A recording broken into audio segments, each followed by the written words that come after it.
Genji Dosho tak punya pilihan selain memarahi muridnya. Kato, diam. Lalu ia menoleh ke perawat dan berkata dengan nada lembut, murid saya tadi agak kasar.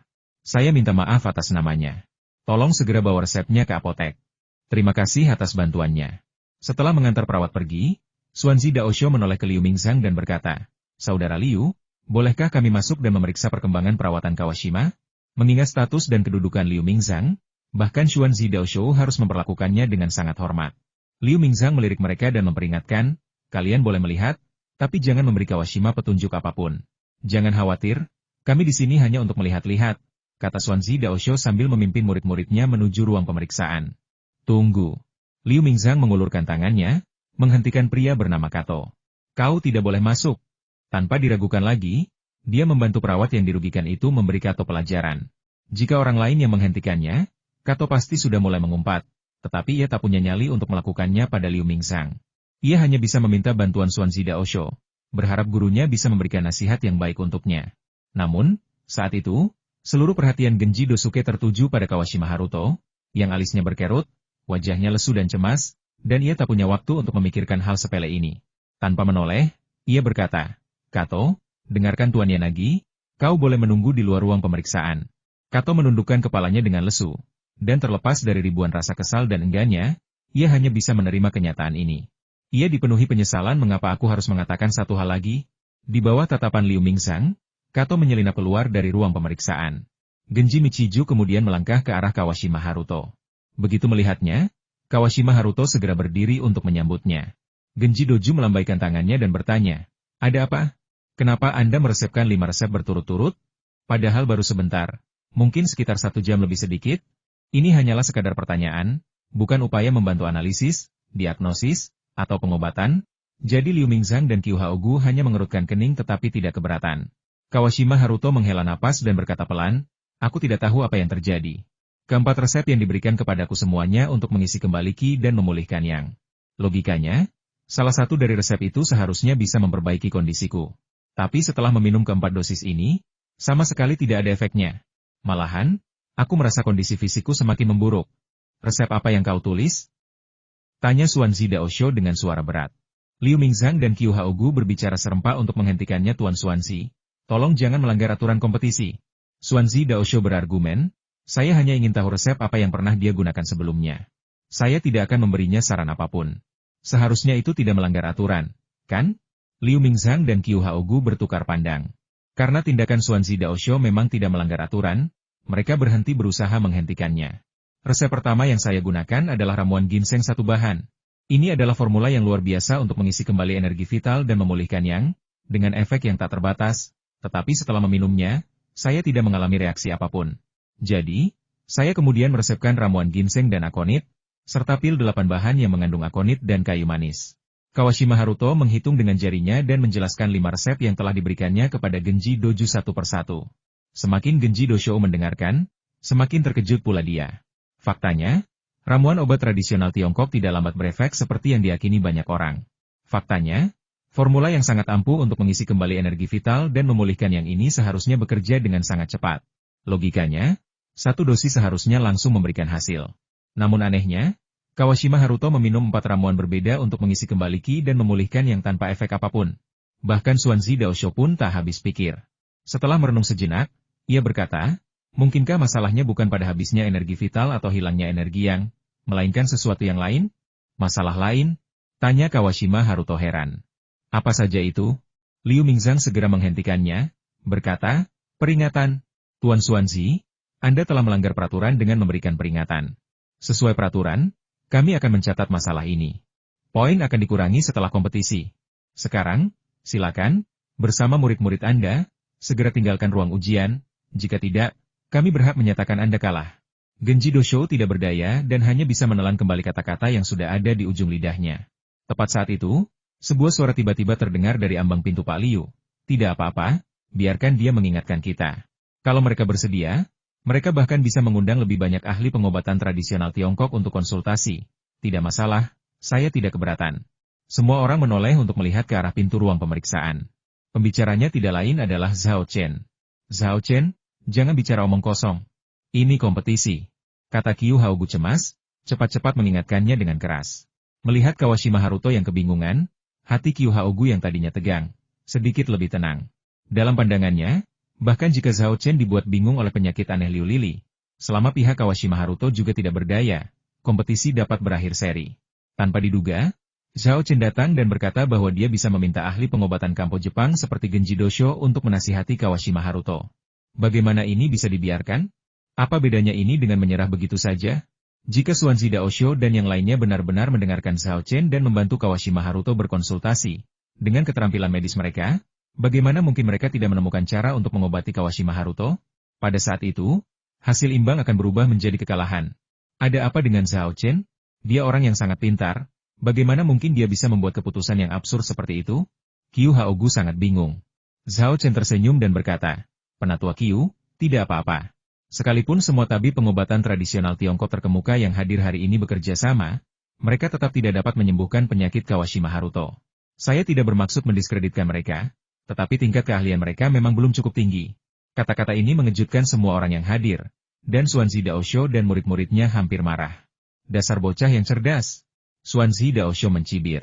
Karena situasinya sudah seperti ini, ia terlalu malu untuk memberi nasihat kepada Kawashima Haruto, jadi ia hanya bisa berkata, "Jangan kira aku tidak tahu kau mencoba menghentikan kami memberi nasihat kepada Kawashima dengan ucapan sarkastismu ini.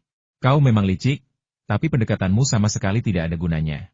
Kami akan benar-benar mematuhi aturan pertarungan dan sama sekali tidak akan memberi Kawashima nasihat apapun." Mendengar ini, Liu Mingzhang dan Kyu Haogu sama-sama memutar mata mereka. "Kamu sudah mengingatkan Kawashima Haruto. Oke?" Zhao Chen menggelengkan kepalanya dan berkata dengan tulus, "Saya tidak mengejek Anda.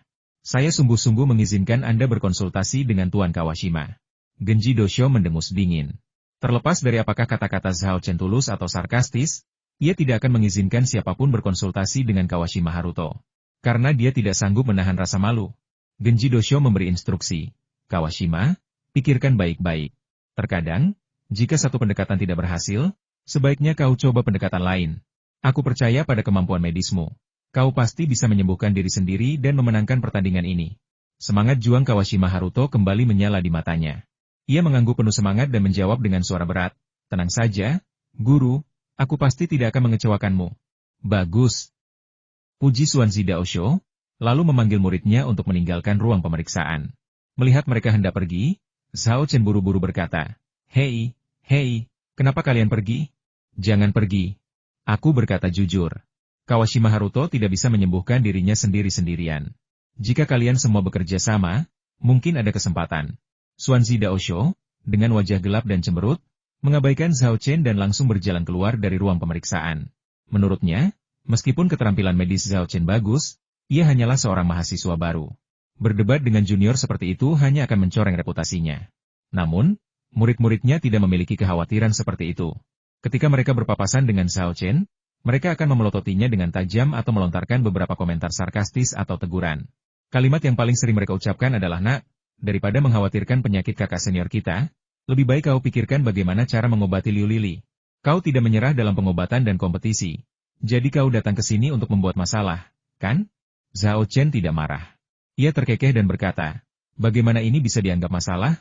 Aku jelas-jelas memberimu nasihat. Soal Liu Lili, terima kasih atas perhatianmu. Aku sudah memberikan rencana perawatan untuk penyakitnya, dan dia akan pulih sepenuhnya dalam beberapa hari." Mendengar ini, salah satu murid terkekeh, menunjuk juru kamera di sampingnya, dan berkata dengan nada ingin bunuh diri, "Dua resep yang kau berikan itu, bisakah menyembuhkan Liu Lili? Kau bercanda? Kalau benar-benar manjur, aku akan memakan mikrofon kamera ini." Zhao Chen mendecak lidahnya karena takjub. "Aku belum pernah melihat orang memakan mikrofon sebelumnya. Jangan coba-coba mengingkari janjimu nanti." Pria itu tidak percaya Zhao Chen mampu menyembuhkan Liu Lili sama sekali. Dan terus mencari bencana. "Aku sama sekali tidak akan mengingkari janjiku." Setelah Swansea Daosho dan murid-muridnya pergi, Liu Mingzhang menghampiri Zhao Chen dan berbisik, "Apa sebenarnya maksudmu? Kenapa kau membiarkan mereka melakukan konsultasi? Kau tidak benar-benar menyerah, kan?" "Mana mungkin." Zhao Chen terkekeh dan berkata, "Penatua Liu, jangan khawatir, kondisi Liu Lili pasti akan membaik dari hari ke hari. Alasan saya meminta Swansea Daosho dan yang lainnya berpartisipasi dalam konsultasi ini sederhana. Para tabib kampo Jepang telah menyelenggarakan kompetisi ini sedemikian besar. Bagaimana mungkin saya tidak memberi mereka pelajaran yang tak terlupakan? Saya tidak hanya ingin memenangkan kompetisi ini, tetapi saya ingin menang dengan telak dan indah." Liu Mingzhang menebak niatnya, Tetapi sulit mempercayainya Anda ingin memusnahkan semua ahli pengobatan tradisional Tiongkok yang hadir? Benar sekali. Zhao Chen mengangguk setuju. Ambisimu terlalu besar, bukan? Kata Liu Mingzhang sambil tersenyum kecut. Zhao Chen berkata sambil menyeringai, mereka diizinkan datang dan menyusahkanku. Tapi aku tidak diizinkan memberi mereka pelajaran? Liu Mingzhang berkata, tapi itu tergantung kemauan mereka. Penyakit Kawashima Haruto memang aneh, tapi tidak terlalu sulit, kan? Kalau mereka konsultasi soal ini, mereka akan kehilangan muka. Zhao Chen menggelengkan kepalanya penatua Liu. Penyakit Kawashima Haruto jauh lebih sulit diobati daripada yang Anda bayangkan. Kawashima Haruto sendiri tidak dapat menyembuhkan penyakit ini. Bahkan jika semua ahli pengobatan tradisional Tiongkok yang hadir berpartisipasi dalam konsultasi ini, mereka tetap tidak berdaya. Bagaimana ini mungkin? Liu Mingzhang merasa sulit mempercayainya. Zhao Chen berkata, aku mengatakan yang sebenarnya. Kalau kau tidak percaya, tunggu saja. Kondisi Kawashima Haruto hanya akan memburuk dari hari ke hari. Tidak mungkin membaik. Aku tidak percaya para dokter kampo Jepang ini hanya bisa berdiam diri dan menyaksikan pertempuran berakhir dengan kekalahan tanpa mengambil tindakan apapun. Mereka telah menggembar-gemborkan pertempuran ini sebagai perang nasional. Apakah harga diri lebih penting daripada hasil pertempuran nasional? Meskipun dia tahu Zhao Chen seorang jenius, Liu Mingzhang masih tidak mempercayai apa yang dikatakannya. Penyakit Kawashima Haruto hanya akan semakin parah, mustahil untuk menyembuhkannya. Bagaimana mungkin? Penyakitnya mungkin agak aneh, tapi itu bukan penyakit terminal yang tak tersembuhkan, kan? Liu Mingzhang ingin bertanya lebih banyak, tetapi Zhao Chen sudah meninggalkan ruang pemeriksaan Kawashima Haruto dan pergi beristirahat di kantor dokter di sebelahnya.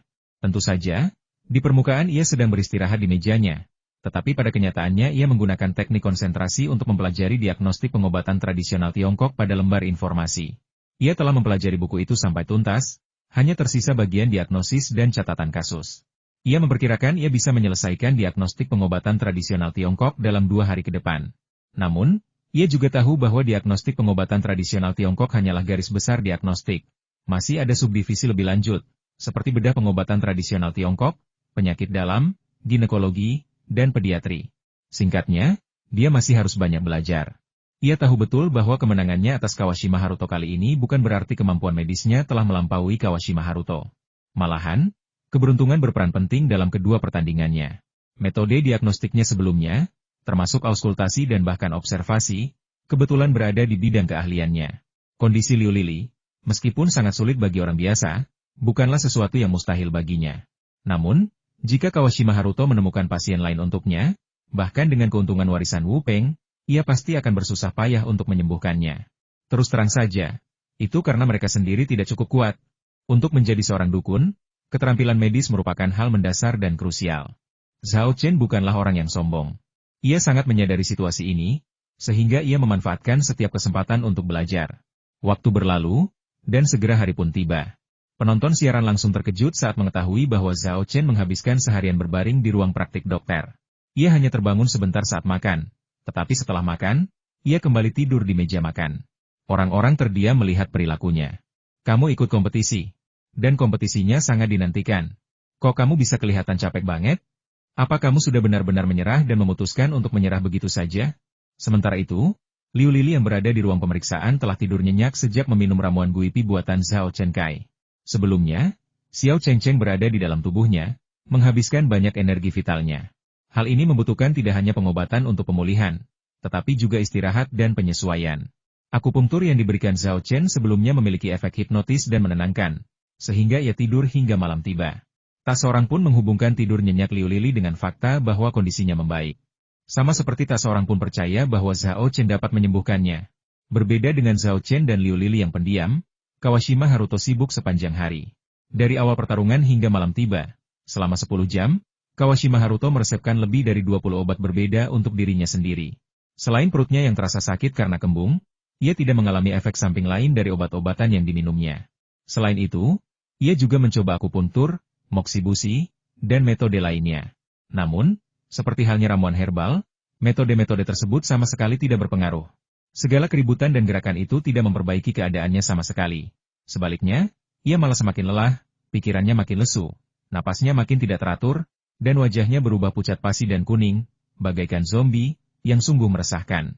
Situasi Kawashima Haruto membuat mereka yang sebelumnya mengira pilihan Zhao Chen terhadapnya sebagai pasien adalah tindakan menyerah terhadap persaingan dan mengakui kekalahan, merasakan sakit yang membara di wajah mereka. Tanpa diragukan lagi, semuanya dibuktikan salah oleh Zhao Chen. Melihat Kawashima Haruto terjatuh ke tanah, tatapannya kosong, setelah perawatan lain yang gagal, orang-orang pun tak kuasa menahan diri untuk membicarakannya lagi. Diskusi semacam itu telah terjadi berkali-kali saat ini. Ada apa dengan penyakit Kawashima? Dia sudah minum banyak obat, bahkan akupuntur, moksibusi, dan pijat, tapi tidak ada gunanya sama sekali. Dia terlihat jauh lebih lesu daripada pagi ini. Bukankah ini kasus melemahnya energi vital dan hilangnya energi yang? Ayolah, penyakit Kawashima jelas tidak sesederhana itu. Kalau tidak, mengapa semua obat yang diminumnya, semua perawatan akupuntur dan moksibusi itu tidak efektif? Hei, menurutmu Zhao Chen memilihnya sebagai pasien hanya karena keberuntungan dan kebetulan? Atau apakah dia memang sudah lama menyadari penyakit Kawashima dan tahu itu sesuatu yang luar biasa? Saya rasa Zhao Chen pasti sudah lama mengetahuinya. Jika Anda ingat apa yang dia katakan ketika memilih Kawashima sebagai pasien pagi ini, Anda bisa yakin bahwa dia sudah tahu penyakit Kawashima luar biasa sejak awal. Mengesampingkan semua hal lainnya, keterampilan diagnostik Zhao Chen sungguh menakjubkan. Ya, kalau kita pasti tidak akan bisa melihat sesuatu yang aneh tentang penyakit Kawashima. Oh, ngomong-ngomong, ada video dari dia dan Kawashima yang sedang beradu auskultasi dan observasi. Kalian bisa menontonnya. Zhao Chen menangani kedua diagnosis ini seperti akrobat. Pertandingan ini kemungkinan akan berakhir seri. Saat itu, seseorang tiba-tiba berkata, "Kenapa seri? Bukankah Zhao Chen bisa menang?"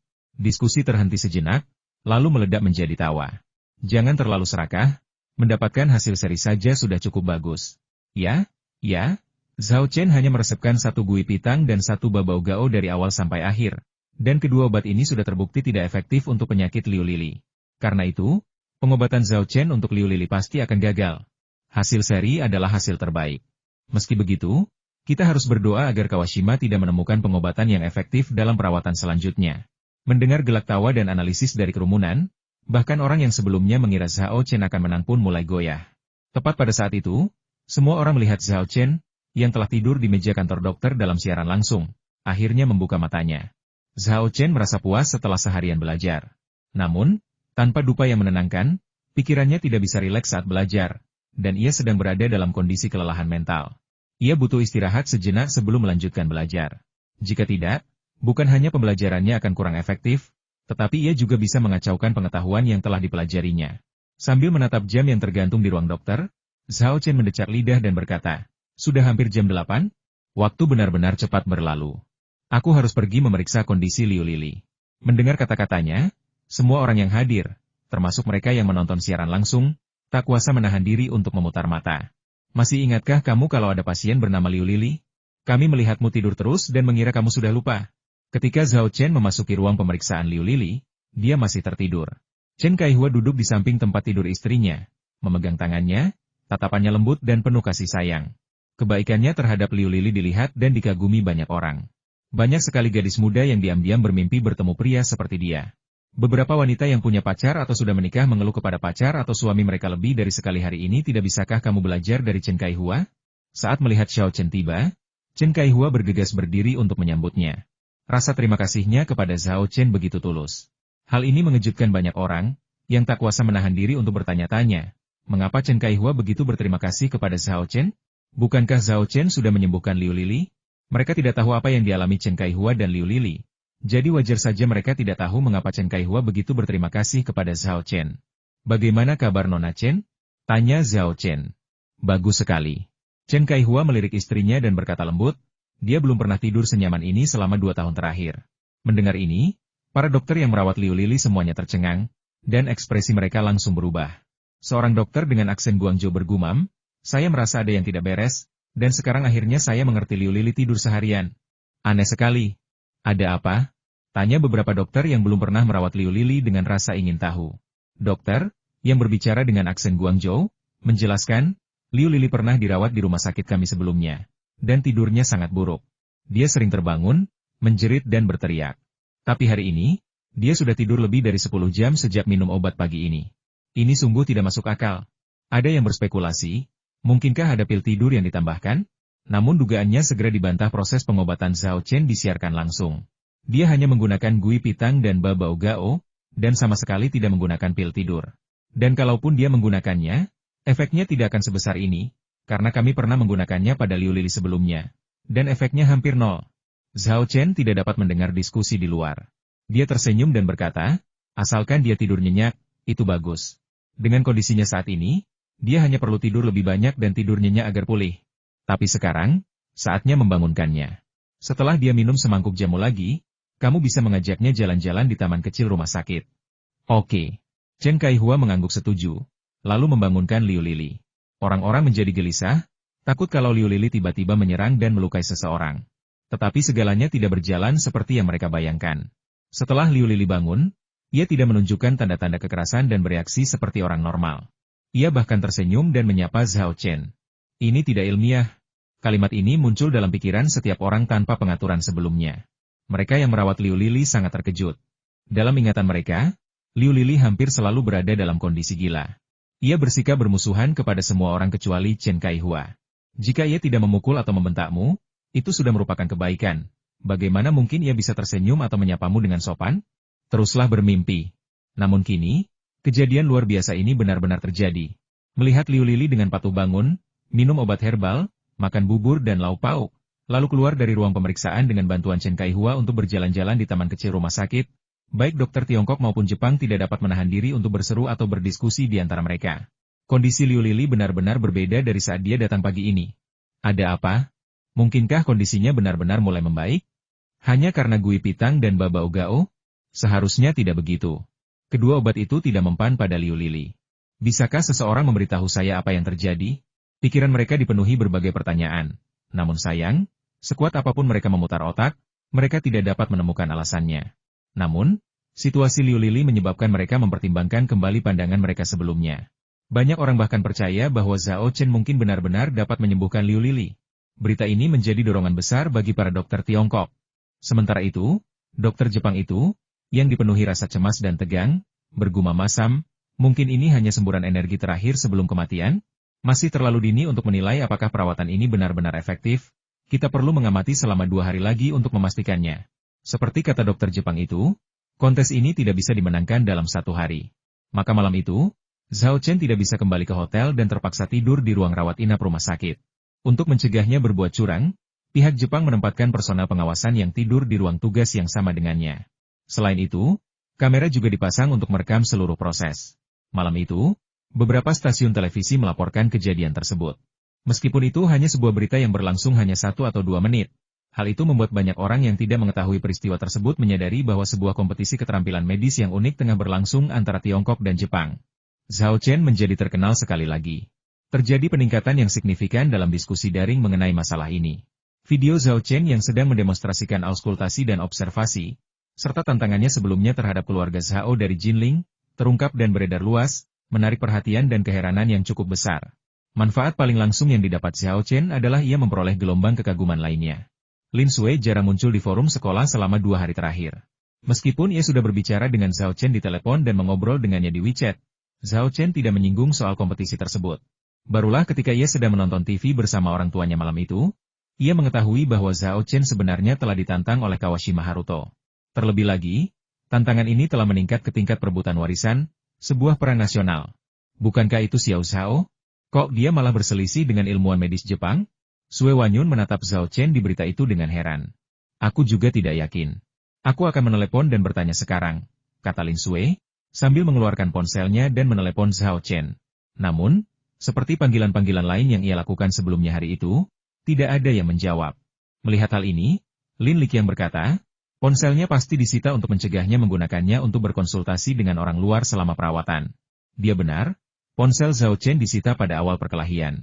Mendengar berita tentang Kawashima Haruto, Sue Wanyun tak kuasa menahan napas dan berkata dengan nada khawatir, ya ampun, ilmuwan medis Jepang ini sungguh hebat. Bisakah Zhao Chen mengalahkannya? Kita pasti menang. Lin Sue mengepalkan tangannya, seolah menjawab pertanyaan ibunya, atau seolah menyemangati Zhao Chen. Sudah larut malam. Zhao Chen berbaring di tempat tidur di ruang tugas, terus mempelajari diagnostik pengobatan tradisional Tiongkok dengan bantuan teknik konsentrasi. Sisanya kembali ke hotel untuk beristirahat atau menginap di kamar rawat inap atau bangsal yang disediakan rumah sakit. Mereka yang kembali ke hotel tidak menyadari apa yang terjadi, tetapi mereka yang tetap di rumah sakit sudah tertidur lelap. Di dalam ruang pemeriksaan, Kawashima Haruto mondar-mandir dengan cemas, memikirkan bagaimana cara merawat dirinya sendiri. Ini adalah pertama kalinya dalam puluhan tahun praktik medisnya ia menghadapi situasi seperti ini. Ia telah mencoba setiap metode perawatan dan setiap pengobatan yang terbayangkan, tetapi tidak berhasil. Dia benar-benar tidak percaya itu nyata. Liu Mingzhang dan Qiu Haogu, yang bertugas mengawasi Kawashima Haruto, telah beristirahat. Keduanya sudah tua. Mereka masih bisa bertahan di siang hari, tetapi mereka tidak bisa begadang di malam hari. Saat ini, yang mengawasi Kawashima Haruto di ruang ujian adalah mahasiswanya, mahasiswa doktoral Yan Ziyu dan mahasiswa pascasarjana Shen Yang Jia, yang membawanya ke forum pertukaran medis Tiongkok untuk memperluas wawasannya. Kedua pria itu menguap, duduk di kursi masing-masing, menggulir ponsel sambil melirik Kawashima Haruto yang mondar-mandir. Mereka tak kuasa menahan diri untuk berpikir, orang Jepang ini, dia mondar-mandir seharian, apa dia tidak lelah? Kapan dia akhirnya tidur? Kalau dia tidak tidur, kita juga tidak bisa istirahat. Kita ngantuk sekali. Ketika pukul 2 pagi, ketika semua orang paling lelah dan tidur paling nyenyak, pintu ruang pemeriksaan tiba-tiba berderi terbuka dari luar. Kawashima Haruto menoleh untuk melihat. Yan Ziyu dan Shen Yang Jia yang tengah tertidur, tiba-tiba terbangun, berdiri, dan mengamati para pendatang baru itu dengan mata waspada. Namun saat mereka melihat orang itu dengan jelas, mereka tidak dapat menahan diri untuk tidak terperanjat kaget. Pandangan mereka seketika menjadi tidak fokus. Orang yang memasuki ruang pemeriksaan tidak lain adalah Reiko yang misterius. Dia berdandan dengan sengaja hari ini, tampak sangat memikat. Sekilas pandang saja sudah cukup untuk membuat seseorang merasakan gelombang panas yang menjalar dari bawah, rasa gatal dan tak nyaman di hati, dan keinginan untuk segera menerkam dan menghancurkannya. Reiko, apa yang membawamu ke sini? Kawashima Haruto bertanya dengan heran. Lingzi tersenyum dan berkata, harimu melelahkan, aku di sini untuk menghiburmu. Setiap senyum, setiap kerutan dahi, setiap kata yang diucapkannya memancarkan daya tarik yang kuat. Tak hanya Kawashima Haruto yang berada di barisan terdepan, bahkan Yan Ziyu dan Shen Yang Jia pun menatapnya, menelan ludah, dan menampakkan ekspresi antusias mereka. Reiko menghampiri Kawashima Haruto, mengulurkan jari rampingnya, dan dengan lembut menelusuri garis di dadanya, sambil berkata, keseimbangan antara bekerja dan istirahat sangat penting untuk menghasilkan solusi yang lebih baik, bukan? Ya, kau benar. Kawashima Haruto berkata dengan tatapan kosong, lalu menoleh dan memerintahkan Yan Ziyu dan Shen Yang Jia. Kalian berdua, keluarlah dari sini sebentar, aku ada urusan. Yan Ziyu dan Shen Yang Jia mengangkat alis, mengabaikan kata-katanya. Sebaliknya, mereka terkejut oleh teriakannya dan menjadi lebih waspada. Lalu berkata, bagaimana kalau kamu curang saat kita keluar? Kawashima Haruto melotot ke arahnya, hampir meledak marah. Lingzi mengangkat tangannya dan menutup mulut Shen Yang Jia dengan jarinya. Sambil berbalik, ia berkata kepada Yan Ziyu dan Shen Yang Jia, dua saudaraku yang baik, bisakah kalian pergi sebentar?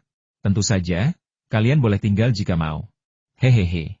Dia menjilat bibirnya dan terkekeh pelan, ekspresinya sangat memikat. Yan Ziyu dan Shen Yang Jia begitu gugup karena godaannya sehingga mereka ingin tetap tinggal, tetapi mereka terlalu malu.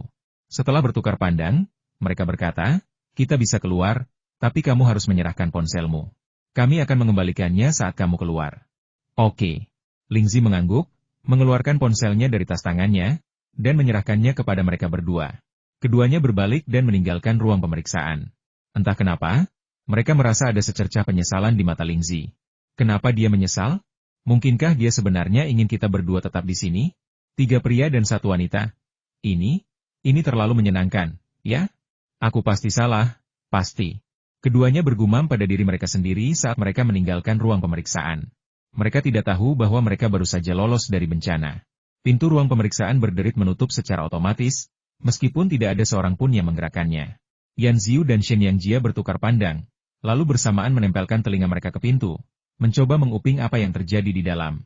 Meskipun agak tidak etis, mereka tak kuasa menahan diri, terutama ketika membayangkan Lingzi ditindih Kawashima Haruto.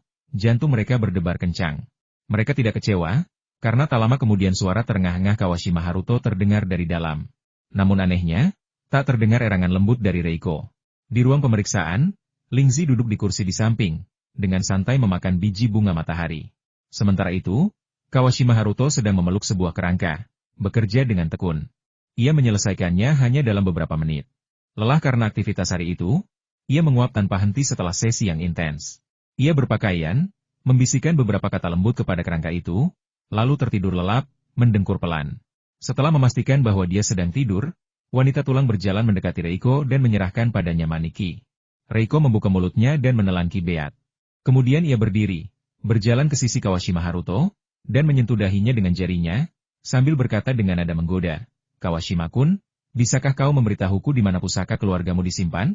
Meskipun tertidur, dan meskipun berada di bawah hipnosis Reiko, Kawashima Haruto tetap tidak mengungkapkan rahasianya tidak. Aturan leluhur mengatakan bahwa rahasia ini hanya boleh diceritakan kepada putra tertua.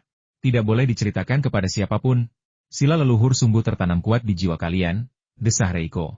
Leluhur keluarga Kawashima dulunya adalah seorang pendeta di sebuah kuil. Ia menyisipkan mantra dalam sila leluhur, agar keturunannya tidak hanya menaatinya dengan saksama, tetapi juga agar tidak ada yang bisa membuka mulut mereka dengan hipnosis atau metode lainnya. Namun, Reiko masih punya cara. Ia terkekeh dan berkata, tidak apa-apa. Tunggu 2 hari lagi. Ketika energi vitalmu mencapai titik terendah, mantra dalam ajaran leluhurmu akan menganggapmu orang mati dan tidak akan berpengaruh lagi. Saat itu tiba, aku akan bisa mengungkap rahasia ini darimu. Lingzi menoleh, dan wanita bertulang tajam itu berkata, kamu duluan. Wanita tulang itu mengangguk, mendorong jendela ruang pemeriksaan, dan melompat ke udara, dengan cepat menghilang ke dalam kegelapan. Reiko kemudian membuka pintu ruang pemeriksaan. Yan Ziyu dan Shen Yangjia yang tengah menguping di pintu tiba-tiba terjatuh ke tanah. Reiko sudah tahu mereka sedang menguping. Ketika ia menanyai Kawashima Haruto dan memberikan instruksi kepada Honeona nanti, ia berbicara dengan sangat pelan, tidak takut mereka berdua akan mendengarnya. Yan Ziyu dan Shen Yangjia buru-buru bangkit dari tanah, merasa sangat malu. Reiko berpura-pura terkejut, mundur 2 langkah, lalu tertawa dan bertanya, apakah kamu mengintipku di sini karena kamu ingin melakukan sesuatu yang nakal terhadapku? Energi Kawashima Haruto memudar dan gagal memenuhi kebutuhannya. Jadi dia mengarahkan pandangannya pada 2 pemuda yang kuat dan sehat ini. Vitalitasnya pasti nikmat. Reiko menjulurkan lidahnya dan menjilat bibirnya dengan lembut, ekspresinya penuh harap. Yan Ziyu dan Shen Yangjia tersipu dan jantung mereka berdebar kencang karena ekspresi dan kata-katanya. Mereka belum pernah mengalami hal seperti ini sebelumnya. Secara naluriah, mereka merasa ini adalah romansa lintas budaya. Tapi bagaimana mereka harus menjawab Lingzi? Haruskah mereka langsung menjawab ya? Apakah itu terlalu blak-blakan? Bagaimana jika itu membuatnya marah? Haruskah mereka bersikap lebih bijaksana? Haruskah mereka mundur selangkah? Tapi bagaimana jika mereka melewatkan kesempatan karena ini? Bukankah mereka akan sangat menyesalinya? Keduanya saling bertentangan dan bermasalah. Reiko membaca pikiran mereka, senyum tipis tersungging di bibirnya, siap untuk menggoda mereka lebih jauh. Namun kemudian, langkah kaki tergesa-gesa bergema di koridor. Reiko berbalik dan melihat Zhao Chen mendekat, diikuti oleh seorang perwira Jepang yang bertugas mengawasinya, memegang kamera video. Ia bisa merekam kecurangan apapun yang mungkin dilakukan Zhao Chen, untuk berjaga-jaga jika nanti tidak ada bukti. Apa yang kamu lakukan di sini? Saat melihat Lingzi, Zhao Chen mengangkat sebelah alisnya. Alasan dia datang ke sini larut malam adalah karena dia merasakan fluktuasi ki yang tidak biasa di dekatnya. Kekuatan Zhao Chen saat ini berada di puncak tahap pembersihan sumsum tulang, dan ia telah melangkah ke tahap mendengarkan ki. Ia masih bisa merasakan beberapa fluktuasi ki yang kuat, tetapi ia tidak merasakannya dengan jelas. Melihat Zhao Chen dan staf Jepang membawa kamera, Lingzi menghela napas dalam-dalam dan bergumam lirih. Sayang sekali, aku tidak akan bisa makan lebih banyak energi hari ini. Di permukaan, dia memasang ekspresi menawan dan menyedihkan dan berkata, aku datang untuk mengunjungi Kawashima-kun. Apakah benar-benar hanya untuk mengunjunginya? Tanya Zhao Chen, menekankan kata mengunjungi. Kilatan kelicikan terpancar di mata Lingzi yang menawan, tetapi ia segera menyembunyikannya, dan berkata dengan senyum genit, selain mengunjunginya, aku juga mentraktirnya makanan lezat. Jika kau ingin tahu bagaimana aku memperlakukannya, aku bisa menjelaskan detailnya kepadamu. Atau aku bisa menunjukkannya kepadamu. Tawanya, napasnya yang terengah-engah, dan kata-katanya yang sugestif menyebabkan Yan Ziyu, Shen Yangjia, dan anggota staf Jepang tersipu dan menutupi selangkangan mereka. Hanya Zhao Chen yang tidak tergoda olehnya.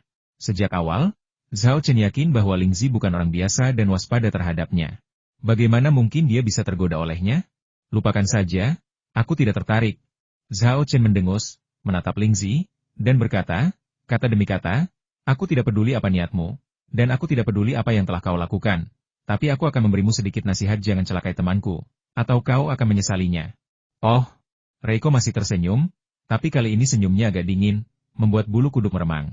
Aku penasaran, bagaimana caranya kau membuatku menyesali ini? Menghadapi kata-katanya yang sedikit provokatif, Zhao Chen menjawab tanpa ragu, mau mencoba? Lingzi mengangkat sebelah alisnya, wajahnya yang semula memikat seketika berubah sedingin es. Bahkan suhu di sekitarnya terasa sedikit menurun karena aura yang dipancarkannya. Kilatan niat membunuh muncul di matanya, lalu lenyap seketika.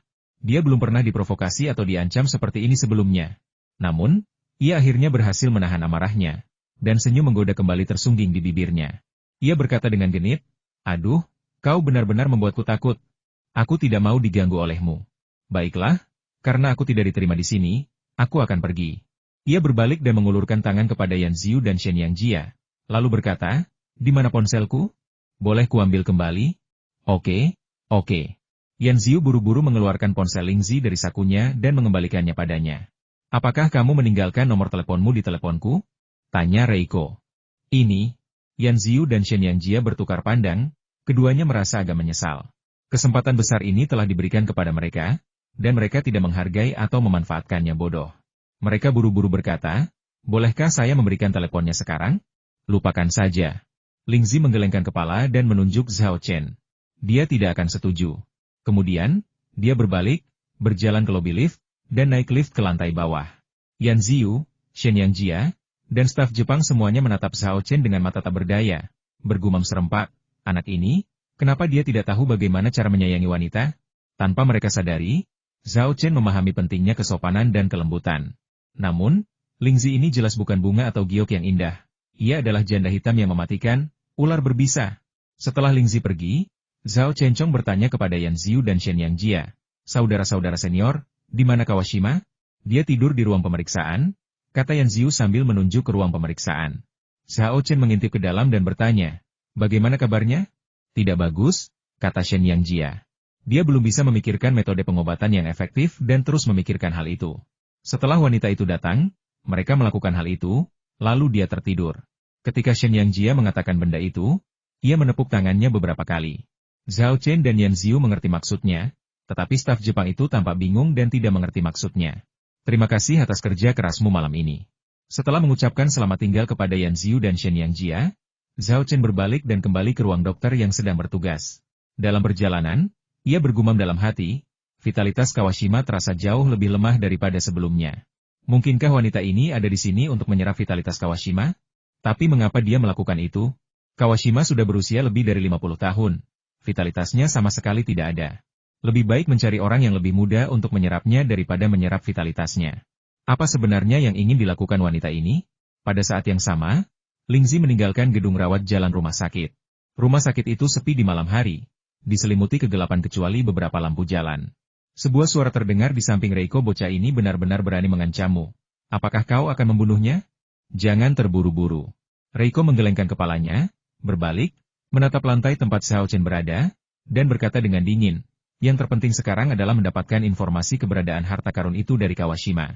Sedangkan untuk anak ini, biarkan dia hidup beberapa hari lagi. Belum terlambat untuk membunuhnya setelah kita mencapai tujuan kita. Tak seorang pun di dunia ini berani mengancamku.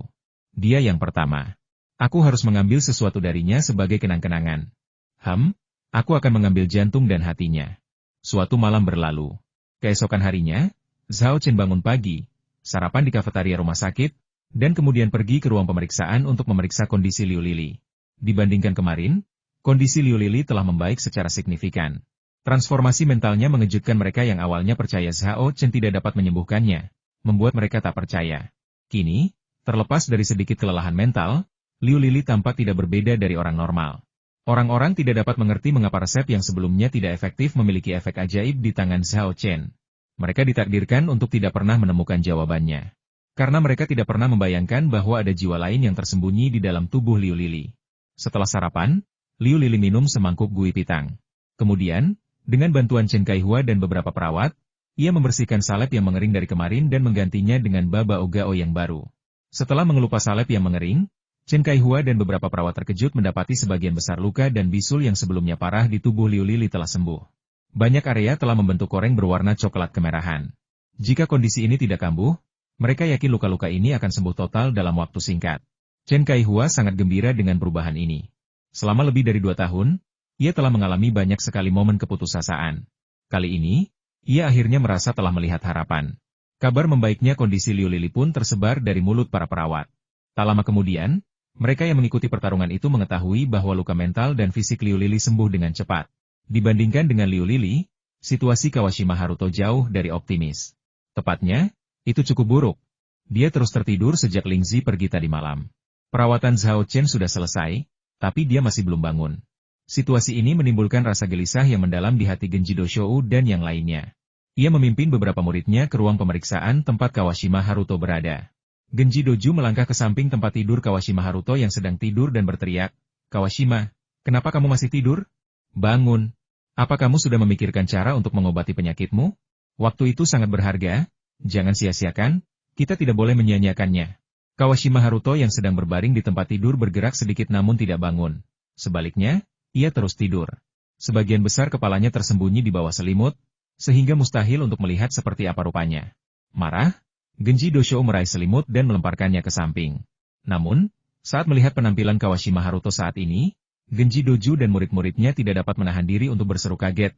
"Bagaimana kalian bisa menjadi seperti ini? Kemarin, Kawashima Haruto tampak lesu, tetapi ia masih tampak seperti manusia. Namun, semalam, ia menjadi kurus kering, seperti tengkorak. Sungguh pemandangan yang mengerikan." Seruan itu akhirnya membangunkan Kawashima Haruto. Mengucek matanya, tampak sangat lemah, ia menguap berulang kali dan berkata, "Guru, dan teman-teman seperjuanganku, apa yang membawa kalian semua ke sini?" Kemudian ia menyadari bahwa sinar matahari di luar jendela sudah cukup terang, dan berkata dengan terkejut, "Sudah siang? Aku masih merasa kurang tidur, aku masih sangat lelah." "Kawashima, apa yang terjadi tadi malam? Bagaimana kau? Bagaimana kau bisa sampai seperti ini?" tanya Genji Dosuke cemas. Kemarin, perawatan Kawashima Haruto tidak membuahkan hasil, yang membuatnya sangat cemas. Namun, tiba-tiba, dalam semalam, kondisi Kawashima Haruto menjadi semakin serius. Ini resep kekalahan. Namun, kompetisi keterampilan medis ini bukan sekadar kontes pribadi antara Zhao Chen dan Kawashima Haruto. Kompetisi ini juga terkait dengan reputasi aliran Genji dan perebutan warisan antara pengobatan Kampo Jepang dan pengobatan tradisional Tiongkok. Ini perang antar negara. Perang yang tak boleh kita kalahkan. Sangat cemas, Genji Doshou melihat Kawashima Haruto masih tampak belum bangun. Jadi dia menggendongnya, mengambil sebotol air mineral dari muridnya, dan menuangkannya ke atas kepalanya. Kawashima Haruto tersentak bangun karena air mineral yang dingin dan langsung menjadi jauh lebih waspada. Ia bertanya dengan bingung, "Guru, apa yang sedang Anda lakukan?" Genji Doju tidak menjawab pertanyaannya, melainkan bertanya dengan dingin, "Apakah kamu sudah bangun? Jika kamu sudah bangun, ceritakan apa yang kamu lakukan tadi malam." "Tadi malam, tidak ada yang terjadi." Kawashima Haruto tidak berani memberitahu gurunya bahwa ia dan Reiko telah melakukan di ruang ujian tadi malam. Ia takut gurunya akan memarahinya jika tahu. Lagi pula, ini terjadi saat kompetisi yang menegangkan, dan jelas salah baginya karena pergi bersenang-senang alih-alih mempelajari metode pengobatan dengan benar. "Kau tidak melakukan apa-apa, jadi bagaimana kau bisa berakhir seperti ini?" Genji Dosuke mengeluarkan ponselnya dari saku, mengaktifkan fungsi cermin, dan menyodorkannya ke tangan Kawashima Haruto. "Lihat sendiri." Kawashima Haruto menatap teleponnya dengan bingung. Melihat penampilannya sendiri, ia menjadi pucat pasi dan berseru kaget. Apa yang terjadi? Bagaimana aku bisa menjadi seperti ini?" Ia kemudian menceritakan bagaimana Lingzi datang menemuinya malam sebelumnya, tanpa berani menyembunyikan apapun. Xuanzi Daosho menggertakkan giginya dengan kebencian, ingin sekali menamparnya, tetapi ia khawatir dalam kondisinya yang lemah saat ini, tamparan akan berakibat fatal. Ia hanya bisa menunjuk dahinya dan memaki, "Kau, cepat atau lambat kau akan mati di perut wanita." Kawashima Haruto menundukkan kepalanya, tidak berani mengeluarkan suara, apalagi membantah atau membantah. Setelah beberapa saat, kemarahan Xuanzi Daosho agak mereda, dan dia bertanya lagi, "Apakah kamu punya rencana pengobatan tadi malam?" "Tidak," kata Kawashima Haruto dengan lesu. "Penyakitku memang aneh. Aku sudah mencoba banyak cara, tapi tak satu pun berhasil." Setelah merenung sejenak, Xuanzi Daosho tiba-tiba berkata, "Kemarin, Zhao Chen berkata bahwa dia akan mengizinkan kami membantu Anda mengobati penyakit Anda." Begitu dia mengatakan hal itu, semua muridnya terkejut dan ekspresi mereka berubah drastis. "Guru, Anda tidak bisa melakukan ini." "Baik, Guru, kalau kita ikut musyawarah, itu hanya akan mempermalukan aliran Xuanji. Ini duel antara Zhao Chen dan kakak senior kita. Kalau kita ikut campur, bahkan jika Zhao Chen setuju, kita akan ditertawakan." Semua murid berusaha mencegahnya. Bahkan Kawashima Haruto berkata dengan serius, "Guru, Anda tidak bisa melakukan ini. Beri saya waktu lagi, biarkan saya memikirkan caranya, saya yakin saya bisa membuat rencana pengobatan." Sebelum dia sempat menyelesaikan ucapannya, Xuanzi Daosho memotongnya. Tidak ada waktu lagi. Kondisi Liu Lili sudah jauh lebih baik berkat perawatan Zhao Chen, dan semakin membaik. "Bagaimana ini mungkin?" seru Kawashima Haruto kaget. Sejak awal kompetisi, ia disibukkan dengan penyakitnya sendiri, memfokuskan seluruh energinya untuk meneliti pengobatannya, dan mengabaikan kondisi Zhao Chen. Lebih dari itu, ia sangat yakin bahwa penyakit Liu Lili tidak dapat disembuhkan dan di luar kemampuan siapapun untuk menyembuhkannya. Mendengar kata-kata Xuanzi Daosho, dia tidak percaya itu benar. Beberapa saudara junior buru-buru berkata, "Saudara senior, apa yang dikatakan guru itu benar." Mereka semua berbicara serempak dan menceritakan situasi Liu Lili saat ini. Setelah mendengar ini, Kawashima Haruto benar-benar tercengang. Mulutnya ternganga, berulang kali menggumamkan pertanyaan yang sama bagaimana ini bisa terjadi. Xuanzi Daosho berkata dengan nada yang sangat serius, kompetisi ini telah meningkat ke tingkat perang nasional. Kita tidak boleh kalah, kita harus menang. Jadi, meskipun itu berarti kehilangan muka bagi aliran Xuanzi, kita harus memenangkan kompetisi ini.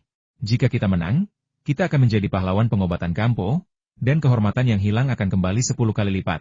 Tetapi jika kita kalah, maka aliran Xuanzi kita akan tamat sepenuhnya, dan kita tidak akan pernah bisa pulih. Kawashima Haruto dan teman-temannya semua terkejut, menyadari keseriusan situasi. Guru benar. Kompetisi ini bukan lagi milikku.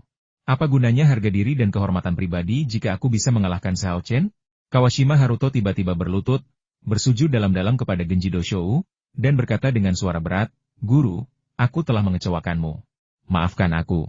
Demi memenangkan perang nasional ini, aku mohon padamu untuk membawa teman-teman seperjuanganmu dan membantuku."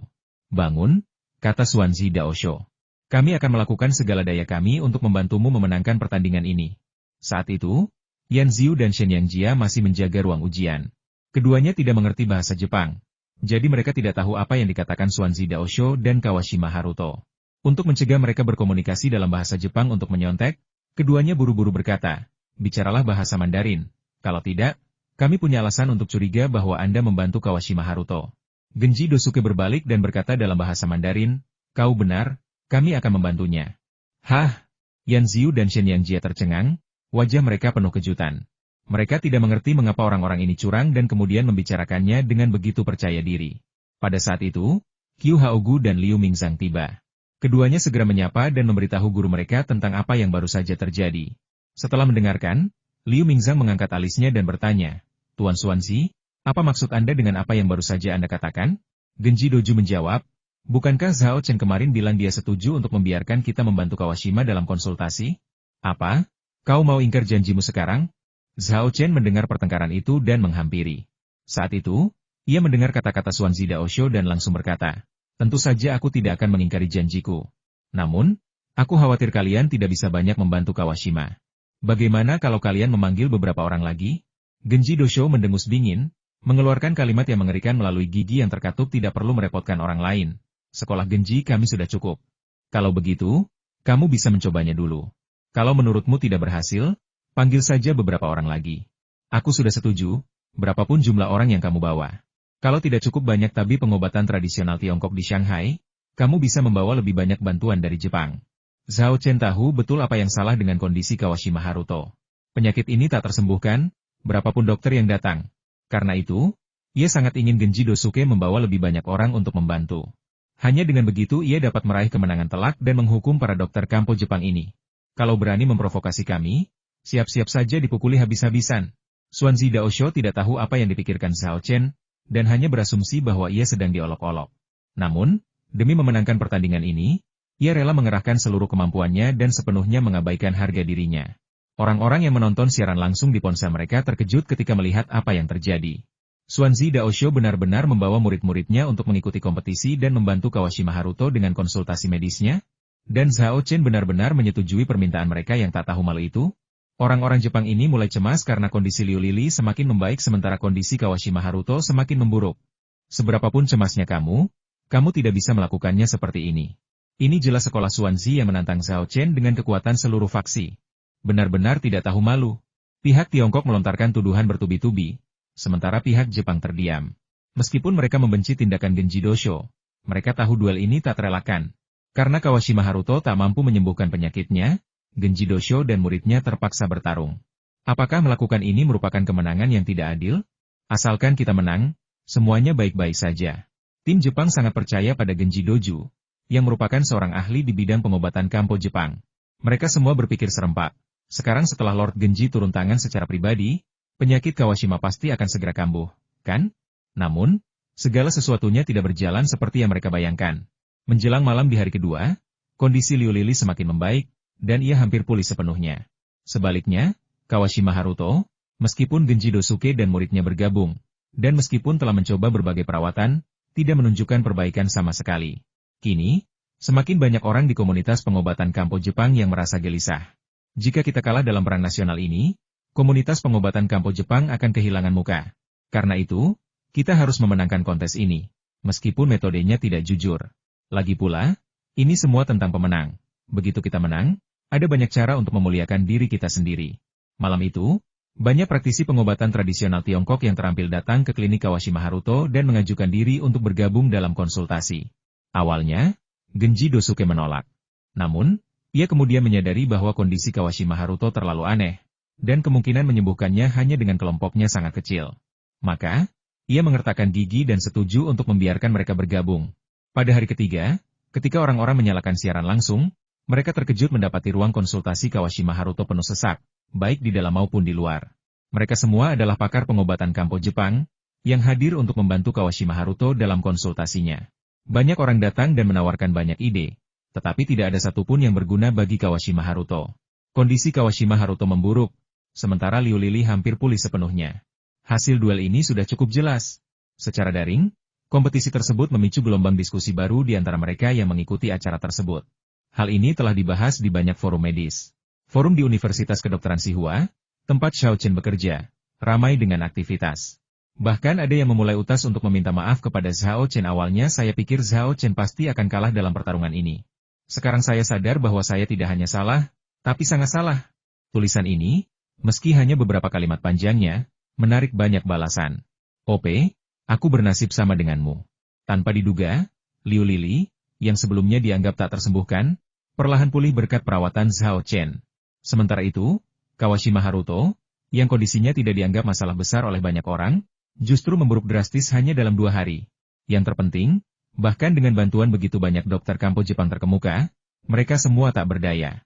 Hasil kompetisi ini sungguh menakjubkan. Saya selalu berpikir Xiao Chen akan kalah, tapi sekarang saya tahu saya salah. Tapi saya suka sekali tamparan seperti ini. Xiao Chen, datangkan tamparan. Kalian harus mengaguminya. Xiao Chen praktis menaklukkan seluruh dunia pengobatan Kampo Jepang sendirian. Dia luar biasa. Pertama, dia sendirian mengalahkan keluarga Zhao dari Jinling. Dan sekarang dia sendirian mengalahkan begitu banyak praktisi pengobatan Kampo Jepang terkemuka. Dia sungguh luar biasa hebat. Dibandingkan dengan kegembiraan di pihak Tiongkok, diskusi daring tentang masalah ini di Jepang dipenuhi dengan suasana pesimis. Semuanya sudah berakhir. Banyak ahli pengobatan tradisional Tiongkok berkumpul di sini, tapi mereka masih belum bisa menyembuhkan penyakit Kawashima-kun. Penyakit aneh macam apa yang diderita si brengsek Kawashima ini? Kenapa belum banyak ahli pengobatan tradisional Tiongkok yang mendiagnosisnya? Kalau terus begini, kita bisa kalah. Kita celaka, kita celaka. Perebutan warisan, perang nasional, semuanya akan runtuh. Sebelumnya banyak sekali sensasinya. Saya pikir saya pasti menang kompetisi ini, dan pengobatan Kampo ternyata berkali-kali lipat lebih baik daripada pengobatan tradisional Tiongkok. Hari ini saya sadar bahwa semua klaim itu hanya bualan dan kebohongan. Begitu banyak praktisi pengobatan tradisional Tiongkok yang terampil bahkan tidak bisa mengalahkan seorang mahasiswa baru? Sungguh memalukan. Emosi orang-orang yang hadir di tempat kejadian pada dasarnya sama dengan emosi orang-orang yang menonton pertandingan secara daring. Di pihak Cina, wajah semua orang berseri-seri karena kegembiraan. Sejujurnya, bahkan mereka yang paling percaya pada Xiao Chen pun tidak menyangka ia punya peluang memenangkan kompetisi ini. Mereka juga tidak menyangka penyakit Kawashima Haruto begitu aneh sehingga banyak ahli pengobatan tradisional Tiongkok tidak berdaya menyembuhkannya. Waktu berlalu cepat dan hari sudah sore. Pukul 5.15, Xiao Chen memasuki ruang pemeriksaan Kawashima Haruto. Bahkan koridor di luar ruang pemeriksaan kini dipenuhi para ahli pengobatan Kampo Jepang. Mereka semua memelototi Xiao Chen dengan marah saat ia mendekat. Jika tatapan mata bisa membunuh, Xiao Chen mungkin sudah tercabik-cabik sekarang. Meskipun dipelototi ratusan orang dengan tatapan penuh kebencian dan amarah, Xiao Chen sama sekali tidak gentar. Ia tetap tenang. Seolah-olah para ahli pengobatan Kampo Jepang yang memelototinya itu hanyalah segerombolan semut. Sikap meremehkan ini membuat ahli pengobatan Kampo dari Jepang marah, tetapi ia tidak dapat berbuat apa-apa, yang mana sungguh membuat frustrasi. Apa yang kau lakukan di sini? Apa kau di sini untuk mengejek kami? Tanya Xuanzi Daosho tegas saat melihat Xiao Chen masuk ke ruang pemeriksaan, wajahnya sehitam jelaga. Dia tidak tidur sepanjang malam, yang membuatnya merasa sangat lemah dan suaranya serak. Xiao Chen menggelengkan kepalanya dan menjawab, "Tidak, saya di sini untuk memberitahu Anda bahwa kompetisi ini harus berakhir. Kata-kata ini menyebabkan keributan di antara para penonton. Genji Dosho melambaikan tangannya, memberi isyarat kepada rekannya untuk diam, lalu bertanya, "Apa maksudmu? Apa kau berencana untuk mengaku kalah?" "Mengaku kalah?" Zhao Chen terkekeh dan mengejek. "Apa menurutmu itu mungkin? Pertarungan berakhir karena pasienku sudah pulih dan siap dipulangkan. Apa katamu? Liu Lili sudah sembuh?" "Itu tidak mungkin," seru Xuanzi Daosho kaget. Meskipun ia melihat peningkatan yang signifikan pada kondisi Liu Lili kemarin pagi, ia masih yakin Liu Lili belum pulih sepenuhnya. Itulah sebabnya ia datang untuk berpartisipasi dalam konsultasi dan setuju untuk mengajak praktisi pengobatan tradisional Tiongkok lainnya yang terampil untuk bergabung dalam diskusi. Tujuannya adalah untuk menyembuhkan Kawashima Haruto sebelum kondisi Liu Lili pulih sepenuhnya. Tetapi sekarang, mereka tidak memiliki cara untuk mengobati penyakit Kawashima Haruto, sementara Liu Lili telah pulih dan akan segera keluar dari rumah sakit. Mereka tidak dapat mempercayai hasil ini, dan mereka juga tidak ingin mempercayainya. Zhao Chen mengeluarkan setumpuk laporan medis dan melambaikannya. Ini adalah laporan evaluasi mental Liu Lili. Setelah dievaluasi oleh beberapa ahli terkemuka di bidang penyakit mental, kondisi mentalnya telah pulih ke tingkat orang normal. Untuk menghindari kecurigaan Anda bahwa laporan evaluasi ini dipalsukan, kami secara khusus mengundang para ahli dari Eropa dan Amerika untuk melakukan evaluasi ini. Genji Doju melangkah maju, menyambar laporan penilaian, dan setelah membacanya dengan saksama, wajahnya semakin muram. Setelah menyerahkan laporan forensik kepada seseorang yang dekat dengannya, dia berkata dengan nada agak sedih, "Saya ingin memeriksa sendiri kondisi Liu Lili." "Baiklah." Zhao Chen menyetujui permintaannya. Dengan begitu banyak pakar yang hadir, dan wartawan media yang melakukan wawancara dan siaran langsung, bahkan jika Genji Dosho ingin melakukan sesuatu yang mencurigakan, dia tidak akan punya nyali untuk melakukannya. Genji Dosuke mengikuti Zhao Chen ke ruang pemeriksaan Liu Lili. Kawashima Haruto dan sekelompok ahli pengobatan Kampo Jepang mengikuti dari dekat. Setelah melakukan pemeriksaan menyeluruh dan rumit terhadap Liu Lili, Xuanzi Daosho akhirnya yakin bahwa kondisi Liu Lili memang telah sembuh. Penyakitnya memang sudah sembuh. Kita kalah dalam kontes ini, kita kalah total. Genji Dosho ingin mengingkari utangnya, tetapi faktanya tak terbantahkan. Banyak orang telah menyaksikannya, bahkan disiarkan langsung daring dan direkam di televisi. Bagaimana mungkin dia mengingkari utangnya? Setelah dengan berat hati mengakui kekalahan, Genji Dosho bergoyang keras 2 kali. Merasakan penglihatannya tiba-tiba menjadi gelap, dan kemudian pingsan. Kawashima Haruto dan teman-teman seperguruannya terkejut dan buru-buru membantu Genji Dosho berdiri, menjepit philtrumnya dan menekan titik akupuntur neiguannya. Ahli pengobatan Kampo Jepang lainnya tidak punya waktu untuk menangani masalah ini. Mereka semua terkejut dengan apa yang baru saja dikatakan Genji Dosho. Kita kalah? Pertempuran ini, yang seharusnya menjadi kemenangan yang pasti, perebutan warisan, perang nasional ini, malah jadi kalah? Dan mereka kalah telak. Ratusan master pengobatan Kampo Jepang bahkan tidak bisa mengalahkan mahasiswa baru di Tiongkok. Ini benar-benar memalukan. Ruang pemeriksaan terdiam sesaat, namun kemudian meledak dengan sorak-sorai keras bagaikan tanah longsor. Semua anggota Tionghoa yang hadir, baik pakar senior dan profesor ternama maupun perawat muda yang membantu, bersorak dan merayakan dengan penuh kegembiraan pada momen ini. Kita menang. Para perawat melompat dan menari kegirangan. Astaga, kita benar-benar menang? Apa aku bermimpi? Beberapa dokter ternama yang biasanya sangat berbudaya dan tenang tak kuasa menahan diri untuk mengumpat saat ini. Mereka mencubit paha mereka kuat-kuat, mencoba melihat apakah mereka sedang bermimpi. Rasa sakit yang menusuk membuat mereka meringis, tetapi alih-alih berteriak, mereka malah berteriak kegirangan, "Haha, ini bukan mimpi. Ini nyata." Zhao Chen benar-benar menang. Kang Feng Yu, Ketua Forum Pertukaran Medis Tiongkok, menyeringai seperti orang bodoh, tak kuasa menahan diri begitu banyak ahli pengobatan tradisional Tiongkok berkumpul. Namun mereka tetap tak mampu mengalahkan Zhao Chen. Zhao Chen memenangkan kompetisi ini dengan telak dan tanpa kontroversi. Dia sungguh luar biasa. Para praktisi pengobatan tradisional Tiongkok menggembar-gemborkan kompetisi ini hingga ke tingkat perang nasional dan perebutan warisan. Tetapi pada akhirnya, mereka menderita kekalahan telak. Haha, sungguh menggembirakan. Mari kita lihat apakah mereka masih punya muka untuk menyombongkan diri bahwa pengobatan tradisional Tiongkok lebih unggul daripada pengobatan tradisional Tiongkok, dan bahwa merekalah pewaris sejati esensi pengobatan tradisional Tiongkok. Qiao Zisue berseru, tidak ada yang percaya pada Zhao Chen sebelumnya. Semua orang mengira hasil terbaik dari pertandingan ini adalah seri. Siapa sangka dia akan mampu menahan tekanan seberat itu dan berjuang meraih kemenangan. Tekad dan kemampuan medisnya sungguh mengagumkan. Beberapa dokter lokal ternama di Shanghai berseru dengan kekaguman yang tulus. Zhao Chen benar-benar salah satu yang terbaik di antara generasi muda di bidang pengobatan tradisional Tiongkok. Namun, perkataan mereka langsung dibantah oleh sekelompok orang. Zhao Chen bukan hanya salah satu yang terbaik di antara generasi muda. Bahkan kita yang sudah tua pun mungkin tak akan mampu melampauinya. Setidaknya kita tak bisa menyembuhkan penyakit Liu Lili, Dan kita tak akan berani mengirim ratusan ahli pengobatan tradisional Tiongkok untuk mengobatinya sekaligus. Semua orang di Universitas Kedokteran Tsinghua berseri-seri kegirangan, tetapi mereka tidak memuji Zhao Chen. Sebaliknya, setelah mendengar pujian dari orang-orang di sekitar mereka melambaikan tangan, berusaha sebisa mungkin untuk terlihat acuh tak acuh, dan berkata, "Aduh, jangan memujinya seperti itu. Dia masih muda. Bagaimana kalau dia jadi sombong? Kalian menyanjungnya, kalian menyanjungnya. Zhao Chen masih harus banyak belajar. Kalian terlalu memujinya, sungguh terlalu berlebihan. Sebenarnya, Zhao Chen tidak sebaik yang kalian katakan. Dia masih banyak kekurangan. Akting mereka benar-benar buruk. Meskipun mereka berpura-pura acuh tak acuh, ekspresi bangga dan nada sombong mereka justru mengkhianati perasaan mereka yang sebenarnya, yang mengundang tatapan sinis dan kritik dari banyak orang. Kalian dari Universitas Kedokteran Tsinghua, apa kalian harus semunafik itu?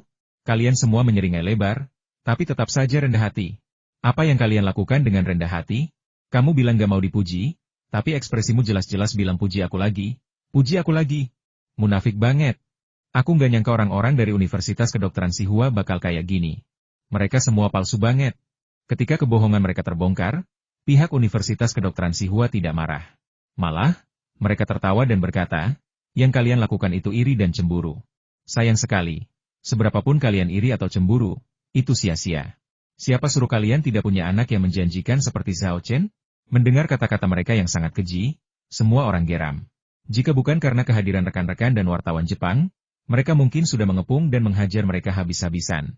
Tidak ada alasan lain, mereka hanya menjadi sasaran kebencian. Berbeda dengan sorak-sorai dan perayaan para personel Tiongkok, para ahli pengobatan Kampo Jepang yang hadir justru terdiam dan tercengang. Kita kalah? Apakah mereka kalah dalam perang nasional? Apakah pertempuran untuk suksesi telah kalah? Bahkan dengan ratusan praktisi pengobatan tradisional Tiongkok yang terampil bergabung dalam pertarungan, tidak satupun dari mereka yang dapat mengalahkan Zhao Chen. Sungguh memalukan. Para pakar pengobatan tradisional Tiongkok yang hadir dengan suara bulat menyesali tindakan mereka. Mengapa saya terlibat dalam kekacauan ini? Jika saya tidak berpartisipasi dalam konsultasi, jika saya tidak datang ke Shanghai, bahkan jika kita kalah dalam pertempuran nasional ini, perebutan warisan ini, hal itu tidak akan banyak memengaruhi saya. Tetapi sekarang, sebagai salah satu peserta, saya pasti akan menjadi pendosa terhadap pengobatan tradisional Tiongkok, pendosa terhadap komunitas medis Jepang. Nama saya akan selamanya dipaku pada tiang rasa malu. Sayangnya, tidak ada jalan kembali di dunia ini. Terlebih lagi, ketika mereka tiba, mereka semua penuh percaya diri, yakin bahwa mereka pasti akan memenangkan kompetisi ini dan menjadi salah satu saksi akan menjadi kehormatan yang tak tertandingi. Bahkan tadi malam, ketika mereka mengajukan diri untuk bergabung dengan tim konsultasi, mereka tidak menyangka akan kalah. Saat itu, mereka bahkan berfantasi bahwa dengan ikut bertarung, mereka bisa menyembuhkan penyakit Kawashima Haruto dan memenangkan kompetisi. Dengan begitu, mereka akan menjadi pahlawan yang membalikan keadaan dan meraih kemenangan, serta dipuja oleh rekan-rekan mereka di dunia pengobatan Kampo dan komunitas medis Jepang. Mereka tidak dapat menyalahkan siapapun kecuali diri mereka sendiri karena terlalu serakah, itulah sebabnya mereka berada dalam kesulitan seperti sekarang ini. Berbeda dengan kebisuan mematikan para ahli pengobatan tradisional Tiongkok di tempat kejadian, netizen Jepang melontarkan hinaan kepada mereka. Sejak awal, kompetisi ini sengaja didorong oleh pengobatan Kampo untuk menjadi pertarungan antara pengobatan Kampo dan pengobatan tradisional Tiongkok, sebuah perang nasional. Terlebih lagi, laporan dan propaganda di Jepang telah menggembar-gemborkan betapa dahsyatnya pengobatan Kampo, mengklaim bahwa pengobatan ini pasti akan memenangkan kompetisi ini, dan akan menang dengan mudah dan tanpa ketegangan. Kontes telah usai, dan kemenangannya memang mudah dan menentukan. Namun, yang menang bukanlah Kawashima Haruto, bukan pula pengobatan Kampo, melainkan Zhao Chen, dan pengobatan tradisional Tiongkok. Itu tamparan yang sangat keras dan brutal di wajah. Tidak heran netizen Jepang tidak bisa menerima kenyataan ini. Dalam sekejap, gelombang kritik melanda komunitas daring Jepang terhadap para ahli pengobatan Kampo yang datang ke Shanghai untuk berpartisipasi dalam kompetisi tersebut. Di antara mereka yang berasal dari aliran Genji menghadapi kecaman paling keras dan paling keras. Melihat pemandangan ini, para praktisi pengobatan tradisional Tiongkok yang terampil, yang karena berbagai alasan tidak pergi ke Shanghai atau tidak punya waktu untuk pergi, mau tidak mau diam-diam bersuka cita. Mereka bersyukur tidak pergi. Kalau tidak, mereka juga akan terpaku pada tiang rasa malu dan akan sulit mengubah hidup mereka. Beberapa konspirator melihat peluang dalam hal ini dan menyewa troll daring untuk mengobarkan opini publik, dengan tujuan menghancurkan reputasi sekolah Swansea dan para ahli pengobatan Kampo yang pergi ke Shanghai untuk berpartisipasi dalam konsultasi, sehingga mereka dapat menggantikan tempat mereka. Tidak pernah ada kekurangan orang yang menendang seseorang saat mereka terpuruk di dunia ini. Dengan bantuan murid-muridnya, Genji Doshou segera sadar kembali. Pada saat ini, dia tampak sangat tua, tidak lagi memiliki sikap seorang guru atau aura seorang tokoh yang berkuasa. Setelah menghela napas pelan, dia mengucapkan dua kata ayo pergi. Dia terlalu malu untuk tinggal di sana lebih lama. Kawashima Haruto langsung setuju. Dia tidak sabar untuk pergi. Sorak-sorai prajurit Tiongkok dan diamnya prajurit Jepang bagai bilah pisau tajam yang tak terhitung jumlahnya menusuk dan mencabik-cabiknya. Dia terlalu malu untuk tinggal di sana lebih lama. Jika dia tidak pergi, dia takut akan mengikuti jejak gurunya dan pingsan juga. Kawashima Haruto segera membantu Genji Dosuke bersama murid-murid lainnya, dan mereka pun bersiap untuk pergi. Namun, Zhao Chen, yang dikelilingi orang-orang yang memberikan ucapan selamat, memperhatikan tindakan mereka dan tiba-tiba berbicara tunggu. Kawashima Haruto dan yang lainnya berhenti tanpa sadar. Mereka tidak mengerti mengapa mereka harus mendengarkan Zhao Chen. Mungkin kehadiran Zhao Chen yang mengesankan itulah yang membuat mereka merasa rendah diri terhadap Zhao Chen. Atau mungkin kekalahan mereka dalam duel itulah yang membuat mereka merasa rendah diri terhadapnya. Kau pergi begitu saja? Apa kau tidak mau minta maaf? Tanya Zhao Chen dingin. Pertama, Kobayashi Haruo menggunakan cara curang untuk menyebarkan rumor dan menipu orang di mana-mana. Setelah aku membongkarnya dan mengirimnya kembali ke Jepang, kau bukan hanya tidak menghukumnya dengan benar, tapi kau bahkan mengirim Kawashima Haruto untuk membalaskan dendamnya. Aliran Genji MU, pengobatan Kampo MU, apa kau tidak tahu malu? Sebelum Xuanzi Daosho sempat berbicara, para ahli pengobatan Kampo lainnya yang hadir tidak ragu untuk mengkhianati rekan satu tim mereka. Tuan Zhao, memang benar aliran Xuanzi salah dalam hal ini. Tapi Anda tidak bisa menyalahkan seluruh komunitas pengobatan Tiongkok atas hal ini.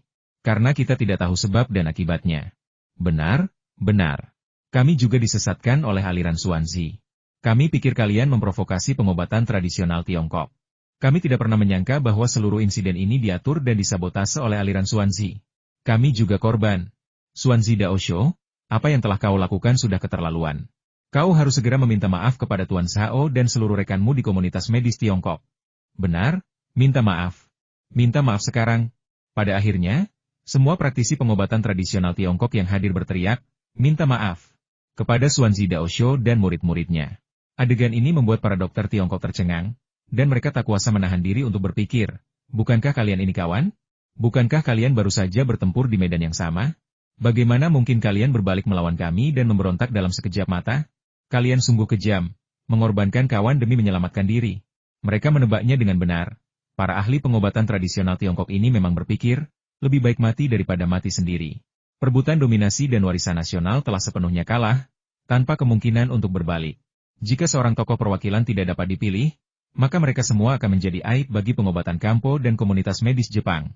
Mereka tidak menginginkan hal itu, jadi menciptakan target untuk difokuskan menjadi prioritas utama mereka. Sebagai pemrakarsa dan katalisator seluruh kejadian, aliran Genji jelas merupakan kandidat terbaik.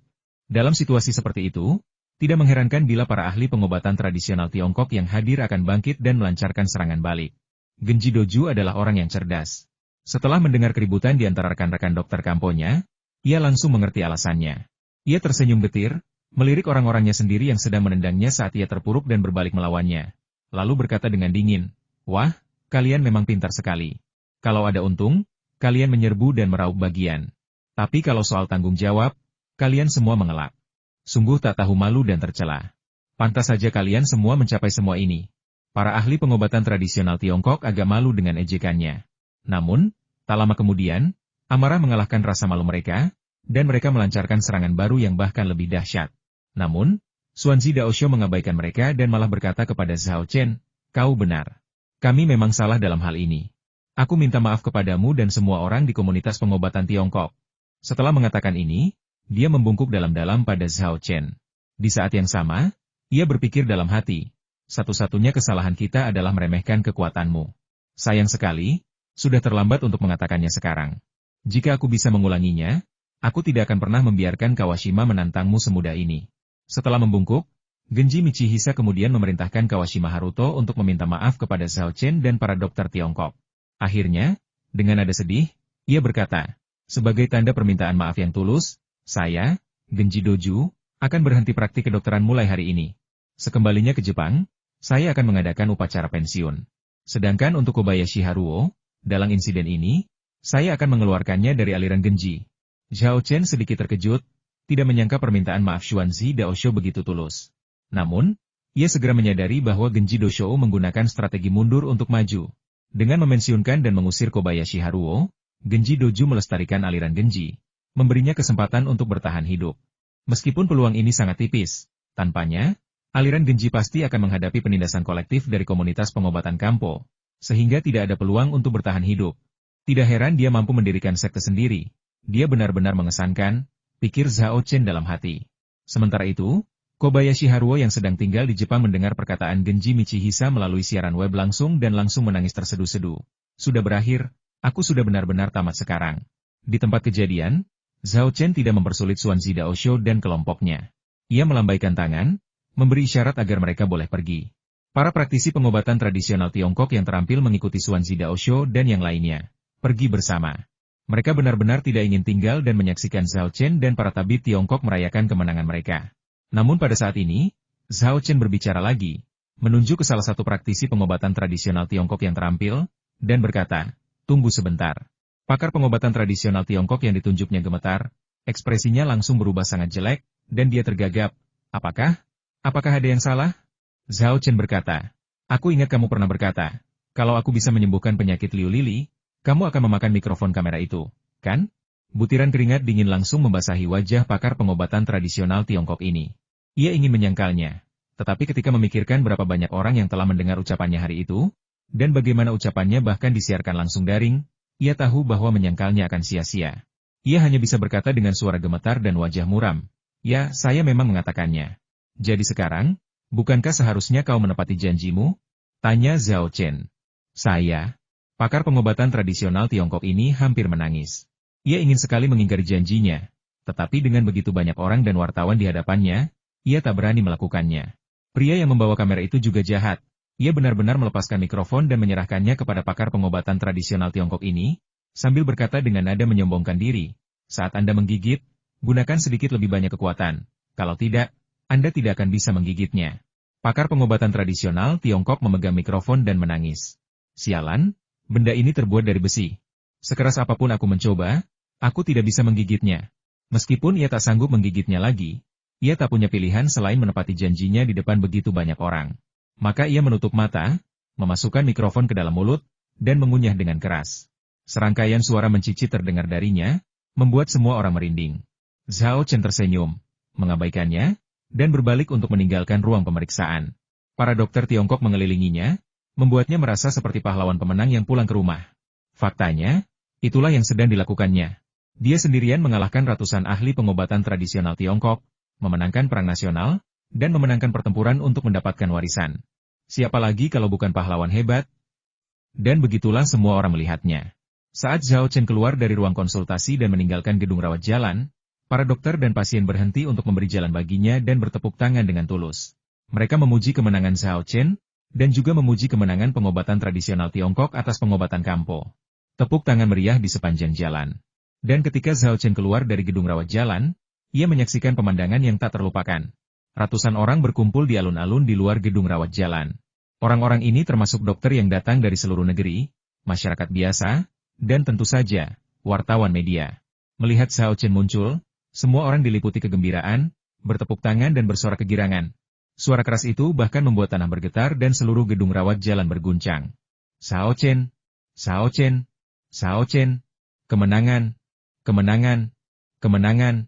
Orang-orang meneriakkan nama Zhao Chen dan bersorak gembira atas kemenangannya. Beberapa orang begitu gembira hingga tak tahu bagaimana mengungkapkan perasaan mereka, dan setelah jeda yang lama, mereka melontarkan kata-kata seperti keren. Dan super keren. Adegan ini juga mengejutkan Zhao Chen. Ia tak pernah menyangka begitu banyak orang akan datang dan merayakan kemenangannya. Ia tentu tak menyangka akan menjadi tontonan semegah ini. Beberapa hari terakhir ini, dia telah menyerahkan semua perangkat komunikasinya dan tidak menonton TV atau menggunakan komputernya. Jadi dia tidak menyadari bahwa pertarungannya dengan Kawashima Haruto telah menjadi topik hangat karena siaran langsung daring dan laporan media. Faktanya, banyak orang masih melanjutkan perjalanan setelah menyaksikan kemenangan Zhao Chen. Jika Zhao Chen keluar dari gedung rawat jalan lebih lambat, pasti akan ada lebih banyak orang yang menyambutnya, dan pemandangannya pasti jauh lebih megah. Para ahli medis yang mendampingi Zhao Chen langsung mundur selangkah. Ma Guotao, yang berdiri di belakangnya, dengan lembut menyenggol Zhao Chen dan berkata, "Ayo, ini momen kejayaanmu." Zhao Chen menarik napas dalam-dalam dan berjalan keluar dari gedung rawat jalan. Ia disambut sorak-sorai dan tepuk tangan yang memekakan telinga. Orang-orang memberi jalan untuknya di sepanjang rute. Namun di saat yang sama, banyak yang mengulurkan tangan, ingin menyentuhnya dan menyerap sedikit aura kehebatannya. Berjalan di antara kerumunan, Xiao Chen jelas merasakan gelombang tekad pemujaan, yang semakin kuat, mengalir ke arahnya bagai air pasang. Meskipun intensitas dan kemurnian tekad pemujaan itu tidak terlalu mengesankan, kuantitasnya sungguh luar biasa.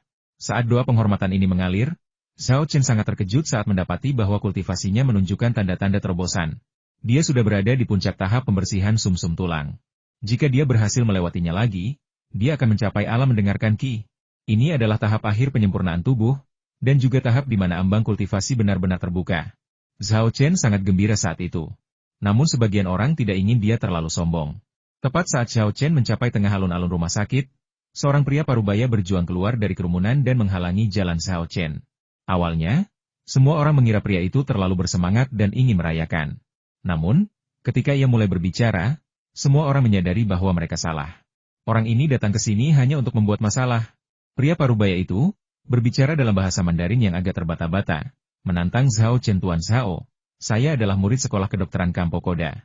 Saya di sini atas nama sekolah Koda untuk mengajukan tantangan ini kepada Anda. Kedepannya, sekolah Koda kami akan mengirimkan seorang guru untuk belajar dari Anda. Saya harap Anda berkenan memberikan bimbingan Anda. Seluruh hadirin menjadi gempar. Para dokter Tiongkok melotot marah ke arah pria dari sekolah kedokteran Koda, berharap mereka dapat mengerumuninya dan mencabik-cabiknya. Apa kalian kurang ajar mau berhenti? Apa kalian mau main-main atrisi atau apa? Para praktisi pengobatan tradisional Tiongkok yang terampil yang belum pergi, matanya berbinar-binar. Mereka menyadari ini adalah kesempatan untuk mengubah citra mereka. Kemenangan Xiao Chen dalam perang nasional telah mengukuhkan statusnya sebagai bos tangguh di dunia pengobatan Kampo Jepang. Mengalahkannya tak hanya akan mengembalikan semua nama baik yang hilang, tetapi juga berpotensi mengangkatnya ke status seorang penyelamat. Sekalipun tantangan itu berakhir dengan kekalahan, itu tak masalah. Dengan strategi yang tepat, ia dapat menggambarkan dirinya sebagai pahlawan tragis yang rela berkorban demi kejayaan pengobatan Kampo, menantang musuh yang kuat. Bagaimanapun Anda melihatnya, ini adalah situasi yang menguntungkan. Setelah memahami hal ini, para praktisi pengobatan tradisional Tiongkok yang terampil mengerumuni Xiao Chen, mengajukan tantangan satu demi satu. Mereka tidak peduli apakah Xiao Chen setuju atau tidak, mereka hanya menantangnya terlebih dahulu. Lagi pula, setelah mereka mengajukan tantangan, mereka akan memiliki banyak cara untuk membangun kembali citra dan reputasi mereka setelah kembali ke rumah. Para dokter Tiongkok sangat marah. Sebelum Xiao Chen sempat berbicara, mereka maju dan menerima tantangan itu atas namanya. Mau main tag team battle? Kamu harus tanya kami dulu. Sekolah Koda, ya? Kami di Hankou College of Traditional Chinese Medicine akan menerima tantanganmu. Mau menantang Xiao Chen? Kamu harus melewati kami dulu. Sekolah Matsui ingin menantang Xiao Chen? Mereka harus mengalahkan sekolah kedokteran ibu kota kita dulu. Dan ada Universitas Kedokteran Sihua. Kau ingin menantang Xiao Chen, kan? Kau ingin bermain pertarungan tim, kan? Baiklah, kami akan ikut sampai akhir. Setelah kau mengalahkan kami semua, kau tentu akan memiliki kesempatan untuk menantang Xiao Chen. Raungan dan lolongan itu makin lama makin keras, membuat para praktisi pengobatan tradisional Tiongkok yang terampil ini gemetar ketakutan, dan akhirnya mereka menyelinap pergi. Melihat sosok mereka yang semakin menjauh, Xiao Chen menyipitkan mata dan berkata dengan nada mengancam, "Aku tidak butuh kalian menantangku. Sebentar lagi, aku akan pergi ke Jepang dan menantang kalian satu persatu." Mendengar hal ini, para ahli pengobatan tradisional Tiongkok terkejut. Mereka berbalik dan menatapnya dengan takjub, tak percaya dengan apa yang mereka dengar. Para ahli pengobatan tradisional Tiongkok dapat memastikan bahwa Xiao Chen serius dan tidak bercanda. Niat membunuh dalam kata-katanya begitu kuat hingga mencekik. Para ahli pengobatan tradisional Tiongkok semuanya bergidik serempak. Mereka tiba-tiba menyadari bahwa menantang Xiao Chen tampaknya merupakan suatu kesalahan. Namun, saat itu, kata-kata itu sudah terucap, dan tak hanya didengar oleh banyak orang di lokasi kejadian. Berita itu juga telah menyebar melalui siaran langsung. Mereka tak bisa mundur, dan tak sanggup untuk mundur, sehingga mereka tak punya pilihan selain mengertakkan gigi dan bertahan. Kalau begitu, kami akan berada di Jepang, menunggu kedatangan Anda, Tuan Xiao. Setelah mengatakan hal itu, para praktisi pengobatan tradisional Tiongkok yang terampil ini, takut kalau mereka tinggal lebih lama lagi, sesuatu yang tidak diharapkan akan terjadi, berbalik dan melarikan diri seolah-olah mereka sedang melarikan diri. Melihat sosok mereka yang acak-acakan, halayak yang berkumpul di alun-alun rumah sakit tertawa terbahak-bahak. Kejadian kecil ini tidak menyurutkan suasana hati semua orang. Dikelilingi oleh mereka, Xiao Chen kembali ke hotel. Kang Fengyu, ketua Forum Pertukaran Medis Tiongkok, telah menyiapkan jamuan perayaan di restoran hotel.